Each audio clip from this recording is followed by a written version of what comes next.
Rangers fans, welcome to Liberty Blue, the essential New York Rangers podcast. I'm Andrew Chelney. That's Nick Zararis and Nick JT Miller. I don't know if you've heard the news. Is a Los Angeles Laker. Wait, nope. He's a New York Ranger. At least the Canucks made more than one phone call. Like, they didn't get a lot for JT Miller, and we'll talk about that throughout the course of the episode. But God, man, being in a bar, loud, music deafeningly loud, and the group chat's going crazy. And I'm like, what's going on? And pull my phone out, and I read it like 6 times. I'm like, yeah, that says Luka Doncic, doesn't it? And like, I hold it up to my friend, and he's looking at me like, what? There's no way. And the unanimous is, nah, Shams got hacked. There's no way. There's no way. And good Lord, man. It takes a lot to be the worst general manager in a city where Jerry Jones is also a general manager, but God bless the Dallas Mavericks. All right, this is a hockey podcast. I was on the way home from the Knicks Lakers game. Yeah. I was talking to people. I was in the media room. I was talking to people, and then I left. Because you can't expect these things. No. Obviously, you can't predict them. So I left. I'm like, okay, like the train is being an ass again because it's New York City. So I have to leave because it's gonna take me a while to get home. And I'm on the way home, and then I see the tweet. And I'm like, hold on a second. Everybody, just hold on. I go to Shams' profile. I'm like, this is the real Shams. I'm following the real Shams. All of the fake ones I have blocked, so I don't want to get ball sack sportsed. Like, I'm not doing this. I have them blocked. I have everybody blocked except for the real insiders. I checked their profile. I'm like, okay, this is real. So I go back to the tweet. No. Let me check it again. No. Hold on. Wait. Huh? Wait a second. Like that is probably that was the biggest trade I think in sports history. Honestly. It's in the conversation. It's definitely in there. Speaking of big trades, we'll talk about the games, we'll talk about the trade, we'll talk about the big picture, but I think anyone who's just outright poo-pooing JT Miller is kind of missing the point. Mm-hmm. It's not that he is not a good player. He very much was the most effective forward on the ice in both games over the weekend. Most noticeable, most impactful. He was the best player. Yeah, most noticeable player on, frankly, almost either team, but sans Jack Eichel, who had a nice game against the Rangers on Sunday. But he's still got a motor.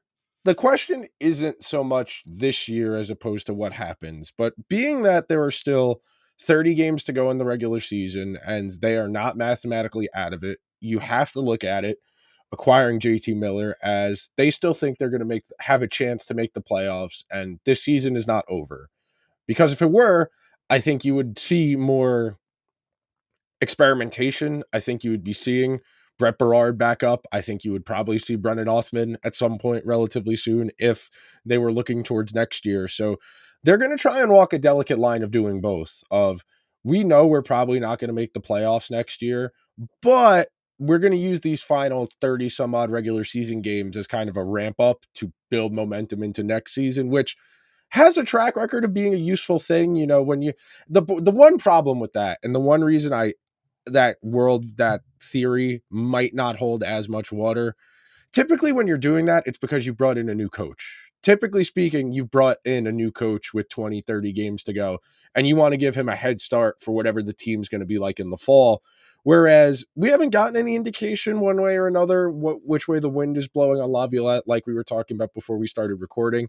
It's not his fault the team just plays no defense, but he's also not helping his own case with some of these lineup decisions. You know, it's insane to me that the decision is to play Zibanejad on the wing as opposed to playing him at third line center, because that would hurt his feelings, Nick. I don't know if you understand. God bless Mika Zibanejad. God bless Johnny Brodzinski. He's a pro's pro. He's a good dude. That's not a serious third line center in today's NHL. Center. No, I mean, the Rangers bottom 6, it took them till, I want to say, 12 minutes into the second period to register a shot on goal on Saturday against the Bruins. That bottom 6 was a total non-factor. And you look at the personnel, and yeah, that kind of makes sense that group was going to struggle to generate any offense. But as far as the games themselves, the Bruins are not that good, and that was a really disappointing performance from the Rangers on Saturday afternoon. The Bruins can't score, like, at all in any situation, and to give up that many goals, that's just not a good look. They bounce back decently. The comeback, and I said it on Twitter, It's probably a lost season, and not these wins don't really matter a whole lot. But it's nice every now and then to just turn your brain off and say, at least they can win a hockey game. Yeah, I mean, going back to the JT Miller trade, I think the best take. Well, I can say this because it's my take, but like the you can have your cake and eat it too with this, where JT Miller actively makes the Rangers better. He's still a really good player, and if you want to question his locker room, mental or whatever, I guess that it's a fair thing because of what happened in Vancouver. But I think Trocheck, for lack of a better term, is a really good babysitter for JT Miller. They've been best friends since I think it was since they were like 9 years old. I think that's the graphic that I saw. They've been friends for a long time. And they JT Miller apparently moved into Trocheck's house. Like, they are best friends, and like Trocheck is essentially going to make sure that JT Miller doesn't do anything out of the ordinary in the locker room. So, but besides that, JT Miller is a solid player that was like we talked about a second ago, the best player for the Rangers easily this entire weekend in the game score charts. He was top on in both games, and he just looked like the best player on the ice. Forget about the analytics. He makes this team better. At the same time, trading a first round pick when you are not currently in a playoff spot is a decision. I will say that, and I understand that it is protected for this season. Top, I think it was 13 protected, and Vancouver then sent it to Pittsburgh for Marcus Pettersson. Now they have their whole team of Petterssons over there, but if that doesn't go this year, then Pittsburgh has the Rangers' unprotected first round pick next season, which is wild to me because you have no idea what your team is going to look like next season. Like, if this team is up in the air right now and there's a lot of decisions about who can we get out, what's going to happen, because right now the Rangers don't have a clear vision as to what they want their long-term team to look like. Oh, I disagree. I think Chris Drury genuinely thinks he's going to have 32-year-old centers for the next 5 years, and the Rangers are going to be able to. And that's really Yeah, I mean that's maybe, but but trading a first round pick that the could be picks don't matter all unprotected. that much. That's the thing I'm going to say here because it's not Chris Drury's problem because I if guess this so. goes badly, it won't be him who has I to fix guess. the mess. That's the way you have to think about this. And it I know that blows people's minds sometimes, the idea that the GM isn't always going to act in the best interest of the team. I know there's always, well, why wouldn't he? He wants to keep his job. Well, those are not always the same thing. The team's interest and the GM's interest are not always in the same vein.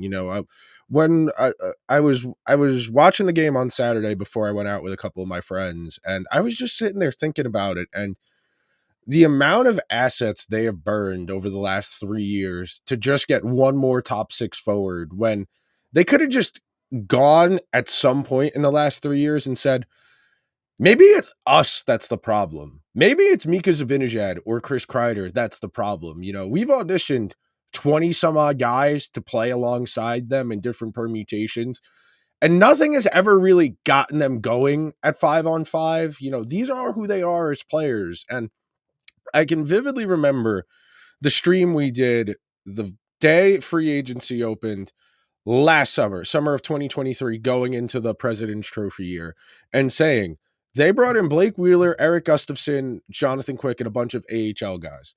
They are definitively telling you they think Mika Zibanejad, Chris Kreider, Trocheck, and Panarin are good enough. That all we need is one more top six winger, and we're right there. The problem is, in the year and a half since then, Kreider and Zibanejad have regressed. You could make an argument that Trocheck has regressed. I think it's fair to say Panarin had a career year last year. I won't say going down to 91, 92 points is big regression, but it's still regression. And the other problem and the more fundamental issue is because the Rangers were propped up by a handful of guys the last few seasons, the supporting cast kind of just got to come along for the ride. We would say, well, they're just going to wait around. They'll get their power plays. They'll win on the power play. Fox is more than enough. Miller is more than enough. And that's good enough for 50 some odd regular season games. The problem is when you don't have to do as much, you start to get into bad habits. And even the good players on this team have developed those same bad habits where Trocheck, Panarin, I don't want to hear another word about how good Trocheck is defensively ever again. I mean, this season has been the most illuminating. It's He's been awful. it's That's LA Fitness half court level defense out there most of the time from this forward group. Just absolute non-factors in the defensive zone. You know, Zibanejad made a nice play in the game yesterday, which ultimately led to the goal.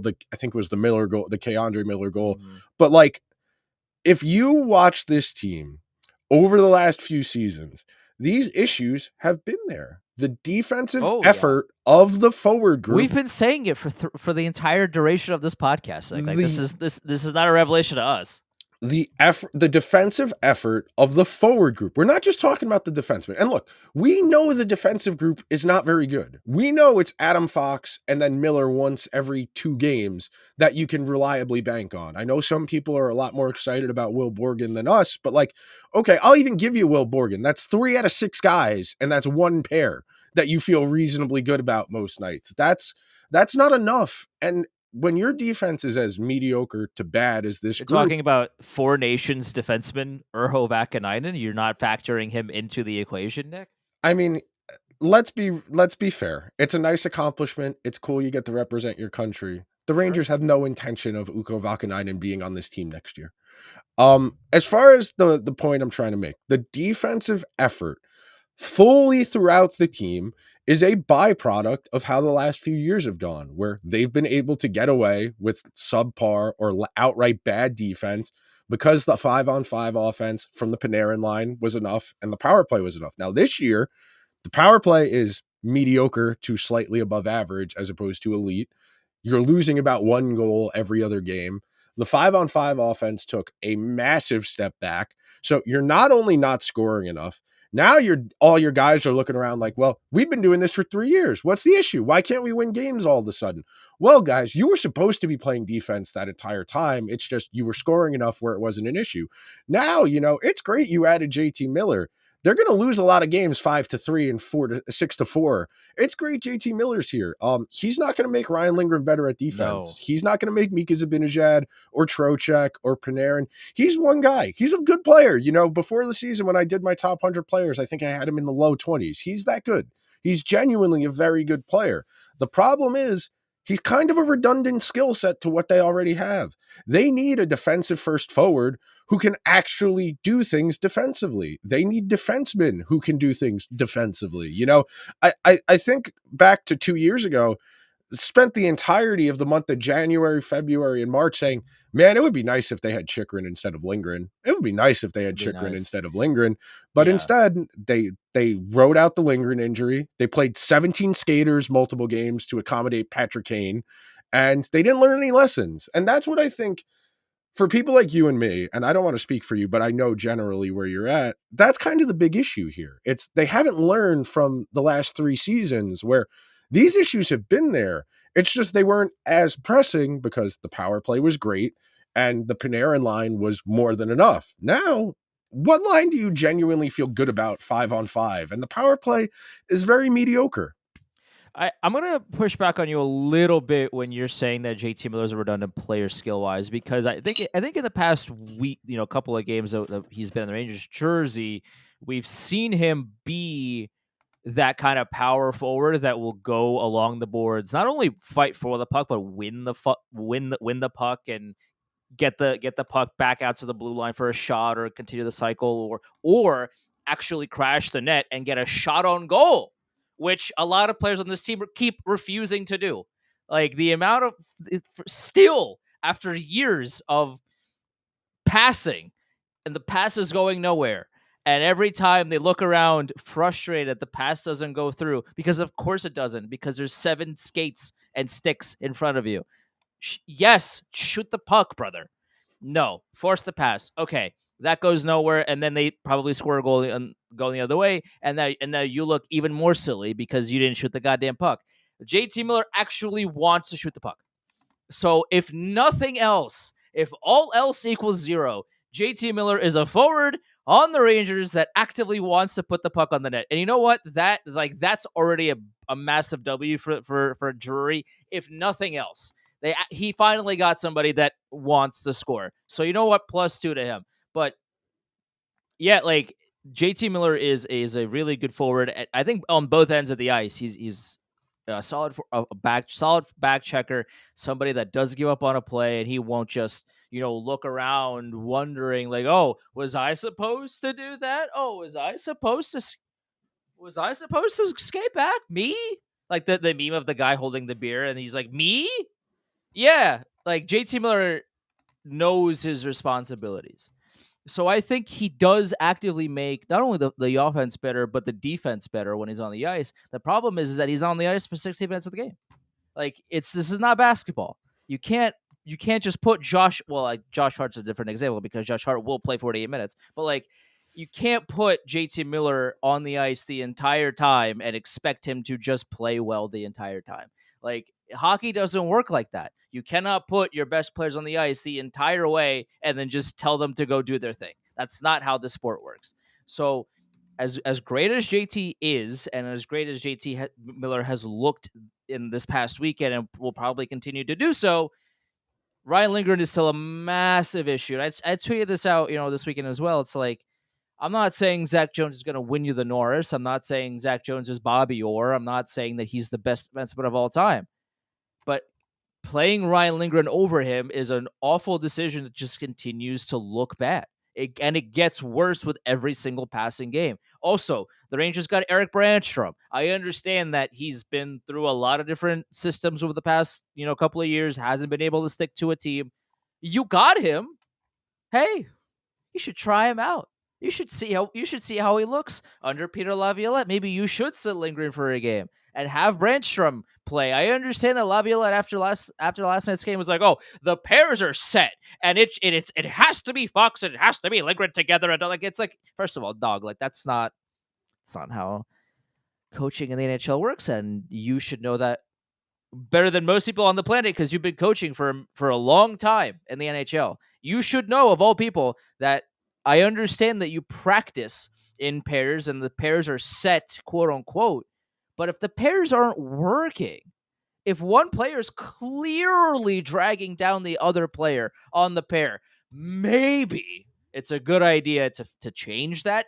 Just try it. Like the fear of trying, it continues to plague the Rangers both on the ice and off the ice, whether that be deployment or strategy. And that is one of the things that's holding this team back. So this year, Ryan Lindgren and Mika Zibanejad have played 171 minutes together. In those 171 minutes, the Rangers have been outscored 14-7. In minutes with just Lindgren, it's 23-23. In minutes with just Zibanejad, it's 15-22 goals for and against. In minutes without either guy on the ice, the Rangers have outscored opponents 62-51. They are visibly ineffective. Yeah. The numbers bear out that they've been ineffective, and I think it's really informative and illuminative that instead of going Miller, Trocheck, Zibanejad down the middle, they've opted to put Zibanejad on the wing. And some of that is probably for saving face purposes, as we can't pay a third line center $8.5 million. We want to give him a chance, all of the cliches you would expect to hear. But at the same time,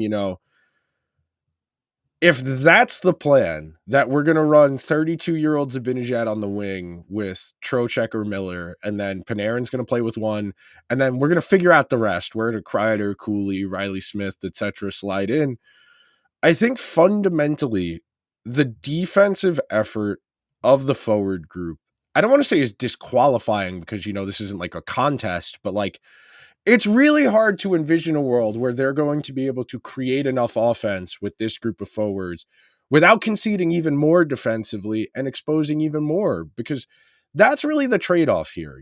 Trading for JT Miller and saying, we're going to have as loaded a top six as we possibly can, and we're going to try and figure out the rest. It's building the whole plane out of one material. We're going to try and outscore our issues. And that's a nice idea, but unless you can get this power play going, 26, 27% for the rest of the way, you're just not going to score enough. Even if you do have an increased scoring rate, which I do expect, Miller had the 2 games. He has 8 shots on goal in 2 games. That'll play if he's going to rip 4 shots a game, But again, there's layers to this. The reason the defense looks as bad as it does is because they're not scoring enough. So the defense has a more pronounced attention on it. Because the defense is so bad, there's more pressure on the offense to score more. That binary of rock in a hard place keeps ebbing and flowing back and forth game to game. And it's created this environment where you have no idea what you're going to get on a given night. It's the problem starts fundamentally because this has been a problem. Like, this is not the first day of this problem arising. No. We've been doing this show for how long? 3 years 3-ish now? seasons. June 22. Yeah, so nearly 4 years now. 4 calendar years. And we've been talking about this essentially every week on the show. That the defense is a problem and teams will exploit it. And it's only getting worse. It really is. And teams understand that the Rangers are not good defensively. Like, they have the same access to the game tape that we do. We watch it in real time. They watch it later. But it's still the same game tape. They have coaches and video, all these video guys in the room breaking down everything that the other team can use to exploit the Rangers defensively. And you see it game in and game out. You see these either long stretch plays that kind of draw out two players to one, and that creates some space for the 2-on-1, or like Carolina did very well last week, where I had a front row seat to the Rangers getting shut out, and Vinny Trocheck passing on a breakaway. That was a great game to be at.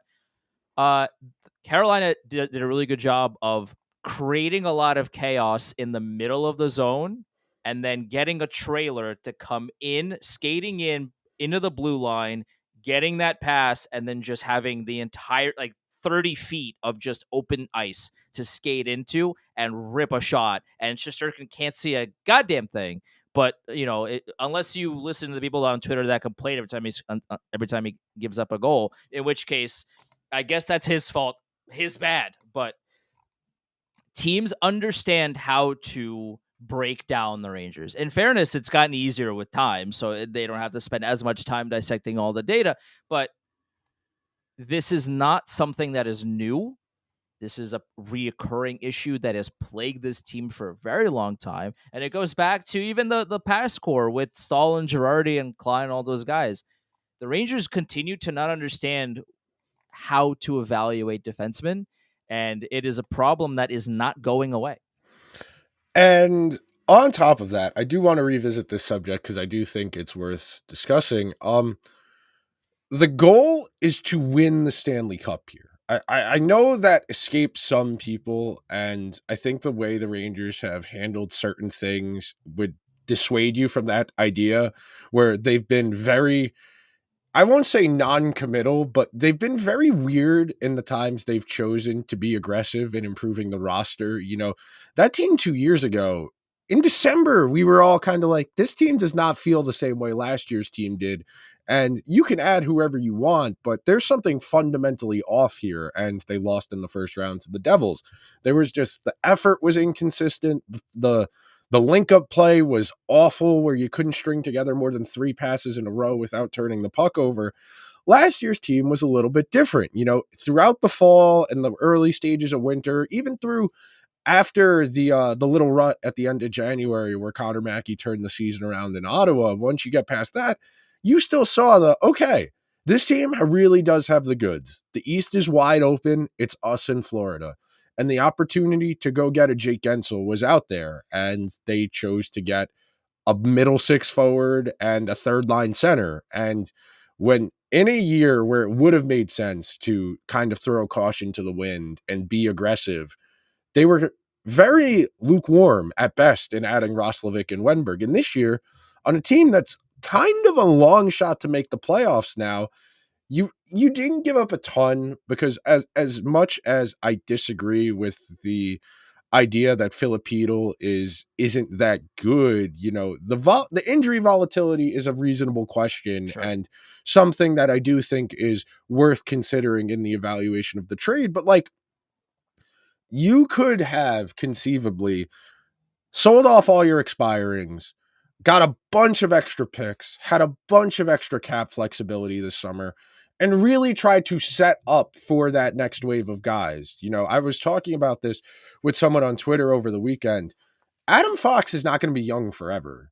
Adam Fox is going to be 27 years old by the end of next season. We're starting to get to that. Well, he's not going to fall off, but the realistic expectations of a defenseman being what they are, he's not going to stay young forever. Shesterkin is not going to stay young forever. And you're never going to be able to convince the Rangers people that, hey, it would probably be beneficial if we missed the playoffs this year. We took a step back, because all they hear is you don't want $3 million in ticket revenue. And that's the end of the conversation, because if this team makes the playoffs, they will sell out the 2 minimum home games they get. They will be the road team in the first round, so they would at most get 3. But each one of those is $1 million+ of just ticket revenue. That doesn't include concessions and all the bells and whistles in a given game. So they're going to try and do this. And maybe there are more moves to come. I think there are more moves to come. But I don't think adding more to a team that's going to miss the playoffs makes sense. No. If you can get guys you think align with your long-term vision, like if let's say they trade Lindgren ahead of the deadline and they want to play Brandstrom or they want to play Zach Jones, fine, sure, that makes sense. But going out there and getting another veteran guy that you're going to need to extend after this year as, a stopgap, that just seems dumb. And that's kind of what I'm worried about here. It's, yes, they looked better yesterday than they did the day before. They have a little bit of juice. The new player thing, especially a good player, that does matter. That does give guys the little bit more confidence, stick their chests out, all that good Yeah. stuff. But like, we're talking about long shot odds here. I tweeted out the graphic right before we went live. The most favorable projection is Money Puck, and that has the Rangers as a 49% chance to make the playoffs. The lowest is Hockey Viz, which has them at 25%. They are going to need to play close to 630 points percentage hockey. They have 30 regular season games remaining. That means winning like 23 out of the final 30 games. Yeah, That that's is a tough. real long shot for what this Mm. group has shown. And we go back to the lack of wanting to try things, because again, you acquire Eric Brandstrom. I kind of don't know what the plan for him is. You have Zach Jones, who, again, I'm not Can we get a out here. picture of him holding up today's newspaper, by the Yeah, way? I'm not saying that he's going to be a Norris winning defenseman. What I am saying to you is that he's your draft pick. He's a young developing player. He's extremely frustrated that he's getting shut out of ice time by Urho Vakanainen, a guy who's not even going to be here next year.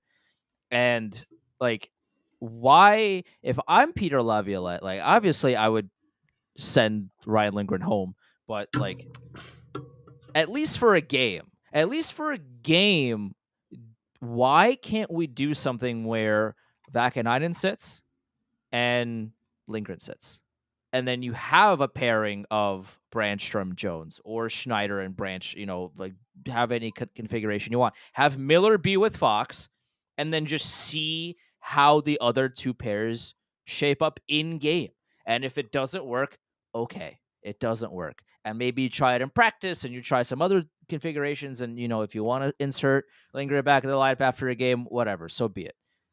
The complete lack of even desire to change Laviolette after the game, last night was, oh, these pairs are set and Fox and Lindgren are together because they're a set pair. Dog, you watch the games just like we do. At a certain point, like, I understand that some of it is probably them propping up Lindgren to trade him at the deadline, but the problem with that is that if you want to prop a player up to trade him to up his trade value, he has to play well. He has to play not as poorly as Ryan Lindgren has played this whole season. And your response to playing your response to him playing miserably badly is to give him more ice time because he's a set partner with Adam Fox. That doesn't make any sense. Not only has he been bad, he's been dragging Adam Fox down to the ground as a result. Like Adam Fox hasn't been terrific this season. Like that's not breaking any news here. Adam Fox, we've seen his ceiling, or we've seen how high he can go, and this season we haven't really seen a whole lot of that every single game. But the fact of the matter is that a lot of times he can't do that because he's got this anchor next to him, which is a big problem. And the fact that Laviolette continues to not want to change that is another red flag in what has been a season of red flags. It's befuddling, and this is where we get into like the palace intrigue of trying to understand what's going on. Because from a conversation perspective, I think it's infinitely more interesting to try and determine what they think they're doing as opposed to dissecting the results of a given game. Because all of these games are more or less the same. They all have the same feel of no lead is safe, Igor and Quick trying their best, one really flashy, explosive play from Fox or Miller. And then, do we score on the power play tonight or no? And that generally determines how these games go, if they can steal a power play goal to kind of mitigate their lack of 5-on-5 offense. The big apprehension in acquiring Miller, and the reason I don't think, for big picture purposes, that this makes a whole lot of sense in terms of trying to win a Stanley Cup is this team is old. This team is expensive. And I know there are going to be sarcastic people. And every time I say the Rangers are old, there's a smartass who replies, they're the eighth youngest team in the NHL. Look who the young players on this team are. Lafreniere, Braden Schneider, Edstrom, Will Cooley. And I guess Matt you could put, Rempe. I was going to say, you could put Rempe. Can't forget about him. When one of those guys is capable of playing first line or first pair minutes, then we can have a conversation about the Rangers being a young team. Their 5 most expensive and their highest point producing forwards are all over the age of 30. And after this season, by the start of next year, they will all be at least 32 years old. They are going to have upwards of $40 million tied up in said players: Panarin, Trocheck, Kreider, Miller. And don't forget Lafreniere, 7, Fox is 9.5, and Shesterkin's 12.5. Really quickly, and people will say, well, the cap increases will pay for it. Expecting the cap increases to pay for everything has been a Rangers thing since the salary cap was $42 million 10 years ago. Don't tell me, oh, it's fine, the cap will pay for everything, because that's when you have to give away Cam Talbot for a second-round pick. That's when you have to give Carl Hagelin away for a third-round pick. And the problem for the Rangers is their depth isn't at that level where after 2015, you could look at it and say, well, they kind of tapped out what they could from this group. They kind of needed to reassess. And the bulk of that team was still relatively young. A lot of those guys were still about to sign their first expensive contract. You think about Stepan, McDonough, etc. And you keep going down that list. Well, how did that team stay competitive? Well, they got Kevin Hayes and Jimmy Vesey for free. Those guys wanted to come here. That helped. Buchnevich, they had drafted several years earlier and marinated over in Russia for a while. The Rangers don't have a great next wave of guys. Like, even if you genuinely believe Gabriel Perreault is going to be a first-line player in the NHL, which we'll see, that's one guy. That is one singular guy who doesn't play center and probably doesn't play wing in the same two-way vein that you probably need to be the best player on the line. You can get away with your best player on a line being a winger if it's Mark Stone and you can play him next to Brett Howden. You can get away with that if you have Mark Stone. If you're telling me Gabriel Perreault is going to be Mark Stone, sure, sign me up right now. But that's at least, 2 or 3 years away. The one thing the Rangers don't... And Mark Stone also didn't become Mark Stone immediately. Yeah. Like, it took him a while to become what he is now. So you're talking, let's just say 4 or 5 years. And, okay, well... Adam Fox will be 31, Shesterkin will be 32, and we'll need to replace the goalie, our best defenseman. Zibanejad will still be here. Yeah, it's Zibanejad, Trocheck, and Miller will still be here. Yeah, know how we get out of this? We get Mika Zibanejad to run for mayor of New York as opposed to playing hockey. I think that's our get around here, is we pivot him to politics because... I unironically, I genuinely think the best thing for Zibanejad to do is go home for 2 weeks. They all need resets. It's Yeah, unfortunate he's going to have to go to Four Nations I because he know. genuinely could use the 2 weeks off. I think that's going to be a very funny gift that people are going to get. Like, there are going to be a lot of kids in the tri-state area who have birthdays over the next few weeks, and they're going to get Mika Zibanejad Sweden jerseys because all the Adam Fox Team USA jerseys just won't be in stock at any of the retail stores Oh, anymore. they'll get the Kreider jerseys. They're not making those. You have to get They're not making those. the only ones you can get officially from the NHL store are Fox, McAvoy, Austin Matthews, and Jack Eichel. If you want someone who's not one of those, you have to pay to get it customized, and it's $500 to get it That customized. is such a strange decision. Well, they picked the three captains and Adam Fox, the most marketable player on the Rangers. That's such a strange decision.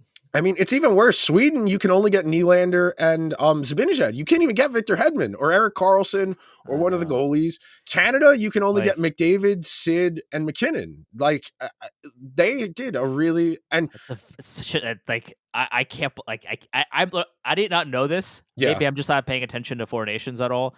I didn't know this. This I mean, is like guys, what are we doing here? you would What think is this decision? Come on.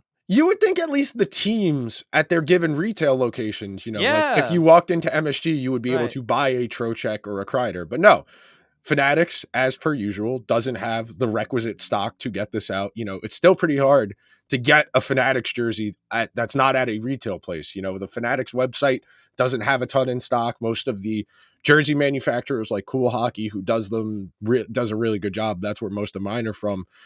They don't have Fanatics jerseys in stock, so they're doing a great job there. But as far as the big picture, But talking about it's okay because Fanatics makes how many billions a year? Some everyone loves a monopoly. some Everyone loves a crazy monopoly. number. Yeah. But as far as the Rangers, Zibanejad, etc., the big conversation here is, and this I think, if you take nothing else away from this episode, the Rangers weren't good enough to win a Stanley Cup last year and the best year in the rest regular season they've ever had. They got significantly worse. They slapped JT Miller as duct tape over the hole. Yeah, some of the water is going to stop leaking out because there's tape over the hole. Water's still going to be seeping out, though. And as long as this team is as leaky as it is defensively, and frankly, as it is narratively, shout out Jimmy Vesey. Love easy. Swinging from the hip. Like, Yeah. I respect it. And Sure. look, And honestly, like I see where he's coming from because again, like what is he 30, 31? he's in his 30s. Something like that. And when you're 31 and you're essentially clinging on to being He's on an 31, NHL team and you don't get playing time, yeah, I can't fault him for being upset that, what He's is not this playing. like yeah, his job is on the line and he's not getting ice time. So he can't even prove to other teams that he's worth another contract because he's sitting in the sitting in the press box with Zach Jones, and they're both yelling about how they should be playing. Like I get it. Listen, I understand. I get his plight. And it's crazy to me because you would think Jimmy Vesey, who Chris Drury gave a lifeline to, lest we forget, Jimmy Vesey got a PTO Yep. 3 years ago to make this team. And the first 3 months went really well. And they gave him a 3-year contract off those first 3 months. And this is a guy who 3 years later is very much like, guys, what the hell? I thought I was on this team. And I do think there is an argument to be made. And I think this has been a Rangers issue as an organization forever.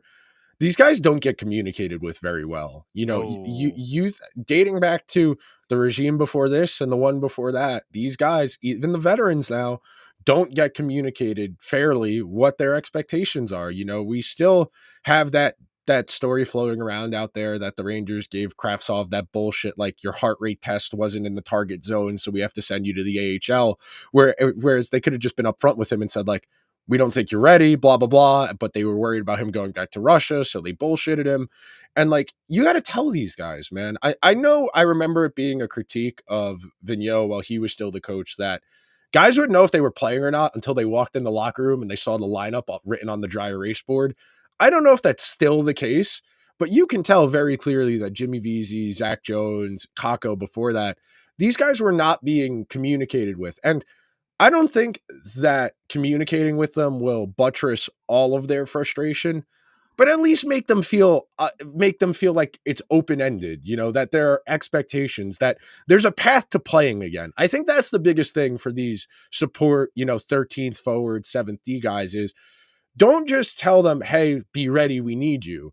Tell them, we want you to get back in here, but we need to see X, Y, and Z. Otherwise, you're wasting these guys' time. Jimmy Vesey probably gets moved at the deadline for like a 5th or a 6th round pick to a contending team, and it'll be good for him to play. But at the same time, these are hockey players. They want to Yeah. play. They want to play. And I think another aspect of this is the clear favoritism Yes. from the coaching staff and from jury too, but day to day it's from the coaching staff where Zibanejad will make egregious decisions game in and game out, continue to play first line minutes. VZ doesn't make a mistake and just kind of is out there and doesn't impact the game positively in many ways, but also doesn't actively give the other team a goal, and he sits for 10 games. And that, like, I understand the rules are different. Like, I'm not out here comparing Vz to Zibanejad. I understand Zibby's got a long-term no-move clause, and he's, supposedly still a top 6 player, and then yada, yada, yada. And VZ's not any of those things. I get it. Well, I'm saying from a favoritism perspective, like, you cannot play favorites. You can't. And if somebody continues to play poorly, you cannot continue to reward them with top 6 minutes and power play time or top 2 defensive minutes and all like penalty kill time. Like, you can't objectively as a head coach. And I'm not here to tell Laviolette how to coach. He's been a head coach in the NHL for 30, X a 21 long years. time, a very long time. So I have never coached a team in the NHL before, so clearly, what do I know? But like the favoritism is so obvious and blatant that I can see it from here, and I'm sitting at home. And if I can see it, what does that tell you about everybody in the locker room? Like, it's shining, like it's a blinding light where no matter how many mistakes X, Y, and Z player make, they will continue to play in their roles no matter what, while other players don't make nearly as bad of mistakes and they're gone, sent to the abyss until further notice. And it's frustrating because, like, what has Ryan Lindgren done in his career to be infallible that no matter what, he cannot come out of the lineup if he's healthy enough to play? Hell, even when he's not healthy enough to play, they drag his corpse out there sometimes. It's really frustrating for us to watch. I can't imagine what it's like to be a guy on that team who feels like they're busting their ass, and you look around and you see guys giving less than that. It's got to be pretty frustrating. And I'll leave you with this. This is the last thing I wanted to touch on. I don't think Chris Drury acquired JT Miller to effectively be like a snitch, an in between of like what's going on in the locker room. I do think Chris Drury looks at JT Miller and says, this guy's like me. This guy looks at the game the same way I do, plays with a lot of emotion, and will drag these guys into the fight and try at his best to make the team more competitive and more in between the whistle stuff. At the same time, all of the guys that I know Chris Drury would like to fire out of a catapult right now for tanking this season are not going to start changing how they act now.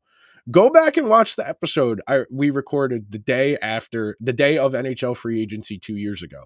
The first thing Andrew and I say is, it's great that they added Blake Wheeler and all these guys on, minimum deals, they're low risk, whatever. This team ultimately comes down to Zibanejad, Kreider, Panarin, and Trocheck. Now you could put JT Miller in there as well. None of those guys is going to magically change how they play hockey at 32, 33 years old. Those guys have been in the NHL, all of them now, more than 10 years. At that point, you are what you are. You're not going to materially change who you are because that's really hard to do. The greats can do that. People like Sid, people like Erik Karlsson, they can adapt their games as they get older.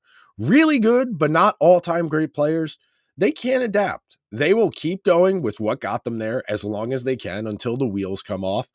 And you very well might be seeing the wheels come off on Zibanejad, on Kreider, on Trocheck, and to some extent on Panarin. I had a front row seat to Carolina versus the Rangers. I wasn't expecting to go to the game, and my dad texted me. I think it was at like 5 p.m. He's like, "Hey, get dressed because we're going." And I had somebody in front of me say, and I tweeted this out. That's why I'm on my phone looking at trying to remember what they said. And the guy in front of me said, "That's my guy Lindgren, reliable defense." And I think like that is the crux of a lot of not just the thought process from the fans, but from the organization as well. Everybody's watching the same game, unless maybe there's two alternate universes going on, and one of them has Lindgren playing well, and the other one that we're in is the one where Lindgren doesn't. I don't know, but forget analytics, forget everything associated with deeper understanding of the game, and if you hate analytics, just eye test it, dude. He fails the eye test miserably every game he fails it.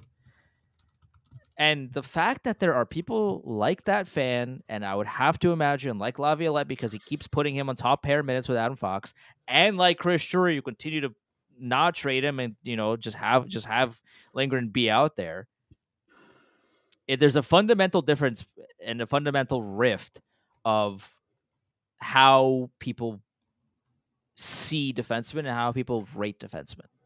Like for people like us, Nick, we watch Ryan Lindgren play. He is a step slow, doesn't And he wasn't fast to begin with. No, doesn't read the game well, can't defend situations all that well, has to rely on the goalie bailing him out a lot of the times. Like, this season has been an utmost atrocity for a player of Ryan Lindgren's caliber, and somebody that has fallen off a cliff. Like, he was never this bad.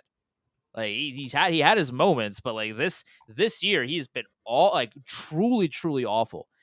And the fact that there are people within the organization and also clearly around the fan base that still thinks of Ryan Lindgren as a good, reliable defenseman, I genuinely feel like we're watching two different players. Like, that's how it feels. And it all goes back to the idea that the Rangers don't know what a good defenseman is.